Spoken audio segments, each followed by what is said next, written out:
Everyone, আশা করি আল্লাহর রহমতে সবাই ভালো আছেন। আজকে হচ্ছে ম্যানেজমেন্ট অ্যাকাউন্টিং থেকে chapter 5 cost volume profit relationship থেকে ক্লাস করাচ্ছি। তো এটা হচ্ছে ফার্স্ট ক্লাস। এই অধ্যায়টা একদমই ইজি এবং এই অধ্যায় থেকে প্রতি বছর 10, 14 এমনকি 18 বিগত সালে এসেছে, মানে 2022 সালে 18 মার্চ এই অধ্যায় থেকে এসেছে।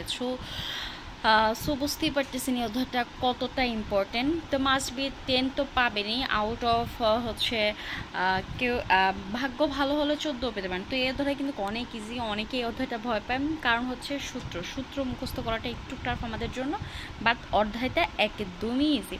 তো এখানে হচ্ছে আপনাদের বইয়ের ফার্স্টের শিরোনামে কিন্তু অধ্যায়ের ওইখানে কিছু সূত্র আছে। আমি হচ্ছে ওগুলা কাটশিট করে আমি সুন্দর করে সূত্রগুলো সাজিয়ে এনেছি। তো আমরা যদি প্রফিট ভলিউম রেশিও বের করি, তাহলে আমরা প্রফিট ভলিউম রেশিও যে কথা, পিবি রেশিও যে কথা, সিএম রেশিও একই কথা। সো এটা আমাদের আর যাতে বলতে না হয়, পিবি আর হচ্ছে সিএম একই কথা। সো এইটার রেশিও বের করার সূত্র হচ্ছে contribution divided by sales into 100, আর হচ্ছে এটা রেশিও বের করার সূত্র হচ্ছে আর কি দুইবার, মানে যে যখন যেটা থাকবে, এক সময় আপনার কন্ট্রিবিউশন থাকতে পারে, এক সময় নাও থাকতে পারে, তার জন্য।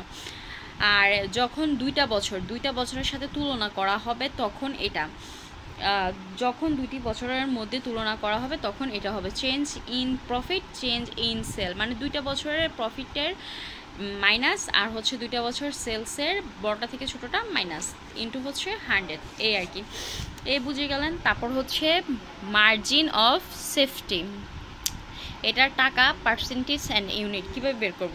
তো ফার্স্টে আমরা টাকাটা কীভাবে বের করবো, টোটাল সেলস মাইনাস বিইপি, মানে হচ্ছে break and even point sales. তো ব্রেক অ্যান্ড ইভেন পয়েন্টের হচ্ছে মানটা, তারপর হচ্ছে এমএস টাকা আবার কীভাবে বের করাতে যায়, প্রফিট ডিভাইডেড বাই সিএম বা হচ্ছে পিবির রেশিও, প্রফিটের সাথে সিএম বা পিবি রেশিও দিলে ভাগ করলেই হয়ে যাবে।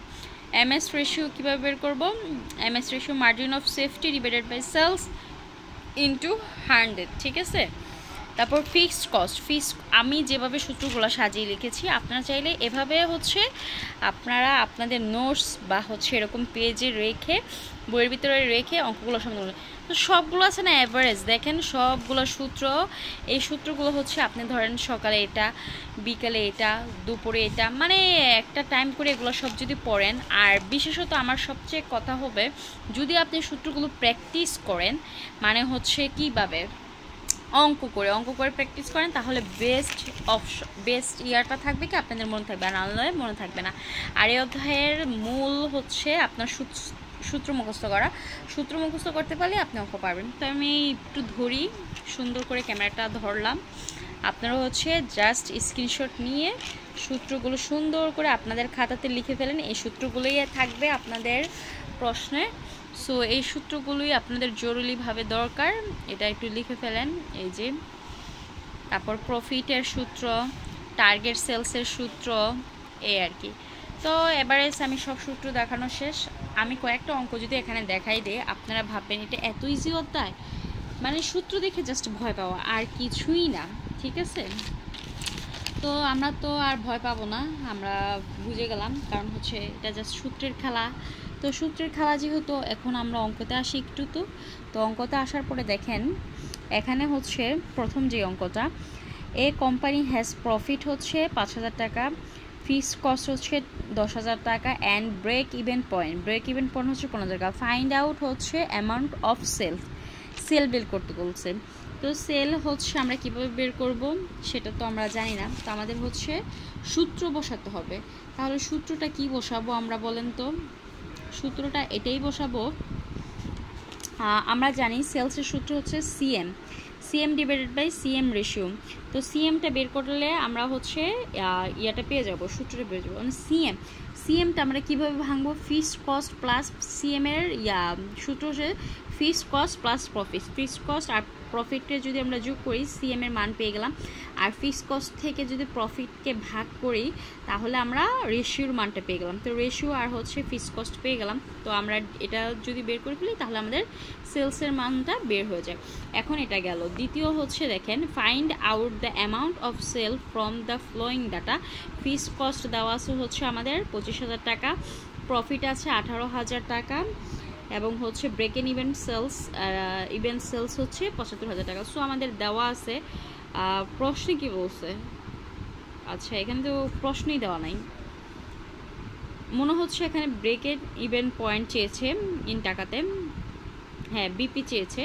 সো আমরা হচ্ছে এটা দেওয়া আছে হচ্ছে আমরা লিখে নিলাম কি কি দেওয়া আছে। আমরা সিএম এর ইয়েটা এইমাত্র বলছি, সিএমটা আমরা কীভাবে দেখেন ব্রেক এই যে বিইপি এর টাকাটা কীভাবে বের করে, ফিস কস্ট, দেখো fixed cost divided by P V ratio বা সিএম রেশিও, ঠিক আছে। তা আমাদের এখানে তো ফিস কস্ট অলরেডি দেওয়াই আছে,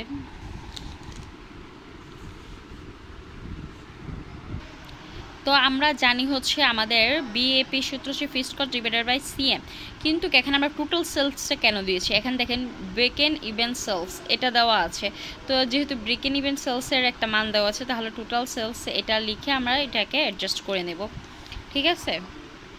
ও সরি, এখানে হচ্ছে আসলে কোশ্চেনটা চায় নাই তো তার জন্য একটু হ্যাসেলে পড়ে গেলাম। এখানে আপনার হচ্ছে সেলসের মানটা চাইছে, সো সেলসের মানটা আমরা কীভাবে বের করব, আমরা যদি আমাদের কি কি দেওয়া আছে, ফিক্স কস্ট দেওয়া আছে, প্রফিট দেওয়া আছে, হচ্ছে ব্রেক ইন ইভেন্ট সেলস দেওয়া আছে, তাহলে যদি আমরা বিপি টাকার অঙ্কে বের করে তারপর হচ্ছে সেলসটা কীভাবে বের করতে পারি দেখেন তো। সিএমটা আমরা কিভাবে এটাকে ভাঙবো, ফিক্সড কস্ট প্লাস প্রফিট, এটা আমরা উপরে করেছি অলরেডি। তো ফিক্সড কস্ট সিএম এর মান হচ্ছে 43,000 টাকা, তো ফিক্সড কস্ট আমাদের দেওয়া আছে 25,000 টাকা, সেলস দেওয়া আছে, সেলস দেওয়া নাই, তো আমাদের সেলসটি বের করতে হবে। তো টোটাল সেলস লিখলাম, সিএম দিয়ে ভাগ করব, এটাকে ভাগ করব, বিএপির মান হচ্ছে 75,000 টাকা দেওয়া আছে। সো এগুলোকে ক্যালকুলেশন করে এটাকে এসিডি নিয়ে আসবো, এটাকে ওইখানে নিয়ে যাবো, এটাকে 43,000 দিয়ে 75,000কে গুণ করলে এতটা একটা অ্যামাউন্ট আসে, তারপর টোটাল সেলসকে রেখে আমরা 25,000 দিয়ে এটাকে ভাগ করে দিব, ভাগ করলে আসে টোটাল সেলস 1,29,000 টাকা। ফার্স্টে আমরা কোশ্চেনটা না দেওয়া থাকার কারণে ও আচ্ছা হ্যাঁ এখানে তো বলাই ছিল find out the amount of sales from the following data, sorry mistake হয়ে গিয়েছে, খেয়াল করি নাই, আর আমি একটু টেনশনে আছি বুঝছেন, ক্লাস করাচ্ছি কারণ হচ্ছে অনেকদিন ধরে ক্লাস নিচ্ছি না, ক্লাস দিচ্ছি না, তার জন্য আর কিছুই না, একটু টেনশনে ক্লাস নিলে কি একটু হ্যাসেলে পড়ে যায় এই আর কি। যাই হোক, তারপর হচ্ছে আরেকটা অঙ্ক দেখি, a company has sales of 60,000 টাকা, মার্জিন কস্ট অফ সেলস এত টাকা, ব্রেক ইন ইভেন্ট পয়েন্ট এত টাকা, find out the amount of profit earning the company. আমাকে বলছে যে এই কোম্পানির হচ্ছে প্রফিট কত, অ্যামাউন্ট আপনাকে প্রফিটটা বের করতে বলছে। সো আমরা জানি প্রফিট বের করতে হলে আমাদের কি করতে হবে দেখেন তো। ফার্স্টে আমাদের কন্ট্রিবিউশন মার্জিনটা আমরা বের করে ফেলি, তো আমাদের মার্জিন আছে হচ্ছে sales minus margin of sales, তো সেলস দেওয়া হচ্ছে 60,000 টাকা আর মার্জিন অফ সেলস আছে 48,000 টাকা, 12,000 টাকা কন্ট্রিবিউশন মার্জিন। সিএমটা আমরা বের করি, কন্ট্রিবিউশন মার্জিন রেশিওটা, সিএম এর রেশিও বের করবো, এখন কিন্তু সিএম এর টাকা বের করতেছি না, সো রেশিও, এখানে কিন্তু সিএম এর টাকাটা বের করছি আর এখানে বের করতেছি রেশিও। রেশিও বের করার সূত্র হচ্ছে যার রেশিও বের করবে সে উপরে থাকবে, ভাগ হচ্ছে সেলস ইন্টু হচ্ছে 100, সবসময় এরকমই হয়, আপনারা দেখেন খেয়াল করবেন। তারপর হচ্ছে 12,000, আর এটা যদি আপনি এখানে না বুঝে থাকেন সূত্র আছে, সূত্র মুখস্থ করেন দেন হচ্ছে লিখেন, আর কিছুই বলার নাই এখানে। তো আমি কন্ট্রিবিউশন মার্জিন বের করেছি 12,000 টাকা লিখে ফেললাম, 60,000 টাকা আমাদের সেলসের, আর সূত্রের 100 আমাদের পেয়েছি 20%।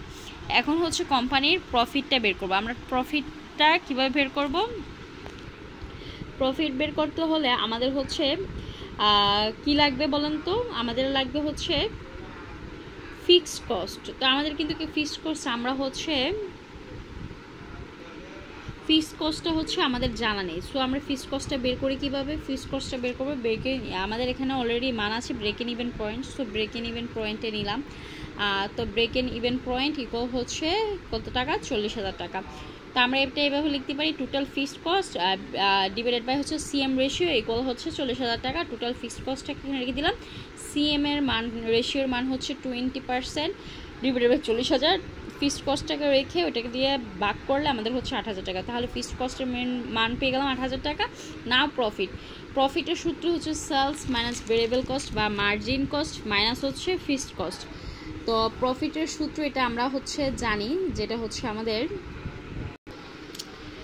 আমরা জানি হচ্ছে দেখেন এখানে প্রফিটের সূত্র সেলস ইনটু পিবি রেশিও বা সিএম রেশিও মাইনাস হচ্ছে ফিক্সড কস্ট। আপনি যদি এখানে সেলস লিখে সিএম রেশিও দিয়ে গুণ করে মাইনাস করেন ফিক্সড কস্ট করেন, সেম এটাই রেজাল্ট আসবে।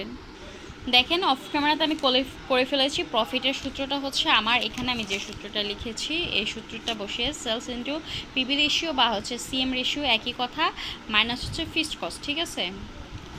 সো এখন হচ্ছে দেখেন আমাদের রেজাল্ট কিন্তু সেম এসেছে। তো এখানে কেউ ভেরিয়েবল কস্ট দিয়েও মানটা বসিয়ে লিখতে পারে, কেউ হচ্ছে সিএম রেশিও দিয়ে গুণ করে মাইনাস ফিক্সড কস্ট দিয়েও লিখতে পারে। অ্যাজ ইউ উইশ, সূত্র দুইটাই হবে, আপনি যেটা পারেন সেটা করবেন, সেটা আপনার ইচ্ছা। তারপরে দেখেন Momo company has fixed expense of 90,000 with sales at 3 lakh and profit of 60,000 if in the next period the company suffered a loss 30,000 টাকা। ক্যালকুলেশন সেলস ভলিউম, আপনাকে সেলস ভলিউম বের করতে বলা হয়েছে। তো আপনার হচ্ছে লস হয়েছে ভালো একটা অ্যামাউন্টে, মানে হচ্ছে লাভ হওয়ার বদলে লস হয়েছে। তো আমরা ফার্স্টে যদি সেলস ভলিউমটা বের করি, এটার সূত্র হচ্ছে টোটাল কন্ট্রিবিউশন ডিভাইডেড বাই হচ্ছে পিবি রেশিও। তো আমার এখানে পিবি রেশিও নাই, তারপর হচ্ছে টোটাল কন্ট্রিবিউশনটা নাই, তো আমার কেটে বের করতে হবে। তো কারেন্ট দেখেন total contribution current period fixed cost plus হচ্ছে প্রফিট। ফিক্সড কস্টটা আমরা জানি হচ্ছে 90,000 টাকা, প্রফিটটা হচ্ছে আমাদের 60,000 টাকা। তো আমরা এটা হচ্ছে আমাদের কারেন্ট পিরিয়ডের, মানে হচ্ছে চলতি বছরে মানে যেটা রানিং ছিল। টোটাল কন্ট্রিবিউশন নেক্সট পিরিয়ড মানে পরবর্তীতে আমাদের হচ্ছে ফিক্সড কস্ট ছিল 90,000 টাকা, সেম টাকাই, বাট হচ্ছে লস ছিল কত 30,000 টাকা, যেখানে লাভ ছিল না। তো লস হলে তো মাইনাসের লস, আর হচ্ছে 60 মানে হচ্ছে 60,000 টাকা যাক। তারপর হচ্ছে পিবি রেশিওটা আমরা কীভাবে বের করব? পিবি রেশিওটা আমরা বের করবো টোটাল কন্ট্রিবিউশন হচ্ছে 1.5 লক্ষ, আর সেলস ছিল কত, সেলস হচ্ছে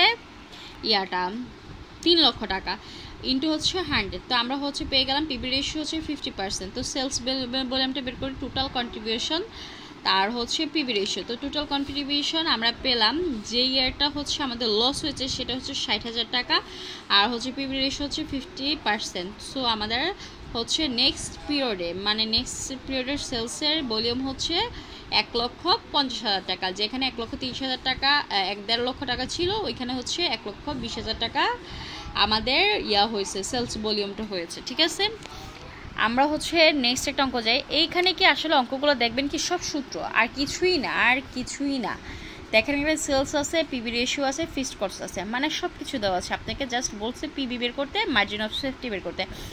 break in even point, PB মানে হচ্ছে ব্রেক ইন ইভেন পয়েন্টের সূত্র, তো এটাকে টাকা বের করতে বলছে। আমরা জানি ফিক্সড কস্ট ডিভাইডেড বাই হচ্ছে পিবি রেশিও। তো ফিক্সড কস্ট আর পিবি রেশিও বের করলে হচ্ছে ব্রেক ইন ইভেন পয়েন্ট বের হয়ে যায়। মার্জিন অফ সেফটির সূত্র টোটাল সেলস মাইনাস হচ্ছে পিবি, পিবি না বিইপি, মানে হচ্ছে বিইপি যে টাকাটা পেয়েছেন সেটা। তো এটার আমরা বের করে ফেললাম। আমরা একটু প্রমাণটা দেখে আমাদের সূত্রের সাথে এটা মিলে গেছে কিনা একটু দেখাই। এই দেখেন মার্জিন অফ সেফটি সূত্রটা কোথায়, এই তো total sales minus BEP sales, ঠিক আছে। বিইপির সেলসটা আপনারা যত বের করছি ওইটা আর কি। তো আমরা বের করেছি এখানে হচ্ছে 3,20,000 টাকা, এখানে বের করেছি 3,20,000 থেকে টোটাল সেলসটা মাইনাস করলে 1,20,000 টাকা মাইনাসের এসেছে। সো মাইনাস ফিগার দিয়ে দিলাম। আমাদের হচ্ছে নেক্সট একটা অঙ্ক দেখেন, সেলস সিএম রেশিও সেলস দেওয়া আছে, সিএম রেশিও দেওয়া আছে, এমএস রেশিও দেওয়া আছে। তো ভেরিয়েবল কস্ট ইন টাকা, প্রফিট ইন টাকা। তো আমরা জানি হচ্ছে ভেরিয়েবল কস্টটা কীভাবে বের করতে হয়। ভেরিয়েবল কস্ট হচ্ছে ইকুয়াল সেলস ইন্টু হচ্ছে ভেরিয়েবল কস্ট রেশিও। তো আমরা বের করে ফেললাম। তারপর হচ্ছে প্রফিটটা কী বের করতে হয়, প্রফিট হচ্ছে বের করার সূত্র দেখাই। সেলস পিবি রেশিও, এটা তো একটা ছিল, যখন 2টি বছরের মধ্যে তুলনা করা হবে এটা ইউজ করা হবে। তারপর হচ্ছে প্রফিট টাকা, মার্জিন অফ সেফটি ইন্টু হচ্ছে পিবি রেশিও। তো আমাদের এরকম একটা ছিল, তা আমরা পেয়ে গেছি, আমাদের মান দেওয়া আছে already. Margin of safety into হচ্ছে সিএম, মানে হচ্ছে পিবি রেশিও বা সিএম রেশিও একই কথা। তো লিখলাম, লেখার পর মার্জিন অফ সেফটিকে যদি আমি এখন মান বের করি, সেলস ইন্টু হচ্ছে এমএস রেশিও ইন্টু হচ্ছে সিএম রেশিওর মানটা আমরা পেয়ে গেছি 40%, এমএস রেশিওরও হচ্ছে 25%, সেলস আছে 1,20,000 টাকা। ক্যালকুলেশন করে বেরিয়ে গেলাম, এই তো প্রফিটটা বের হয়ে গেল। আমাদের অঙ্ক এখানেই শেষ। আমি হচ্ছে এই ক্লাসে 6টা অঙ্ক করিয়েছি। সবাই একটু অঙ্কগুলো ডিপলি বুঝবেন, নেক্সট ক্লাসে আর ভালোভাবে বুঝিয়ে দেবো। আজকে একটু টেনশনে ক্লাসগুলো করেছি, যাই হোক নেক্সট টাইম ক্লাস করলে আরও বেটার বুঝতে পারবেন। এখানে হচ্ছে জাস্ট আপনি এই ক্যাটালগের সব সূত্রগুলো একটু যদি মুখস্থ করতে পারেন, আপনার মুখস্থ বিদ্যা যদি ভালো হয়, ইনশাল্লাহ এখান থেকে আপনাকে যত অঙ্ক মানে যেভাবেই অঙ্ক আসুক আপনি পারবেন আপনার। আর এখান থেকে টার্গেট রাখতেও হবে, কি বলবো, মার্কেটিং অ্যাকাউন্টিংয়ে পাস করতে হলে আপনাকে অধ্যায় 10 পাবেন এরকম একটা টার্গেট থাকতে হবে, মাস্ট বি। তাহলে কিন্তু আপনি এটাতে ইজিলি পাস করতে পারবেন। ওকে, তো সবাই ভালো থাকবেন। নেক্সট ক্লাসের জন্য অবশ্যই আমার চ্যানেলটাকে ফলো দিয়ে সাবস্ক্রাইব করে দিবেন। ওকে, সবাই ভালো থাকবেন। আল্লাহ হাফিজ।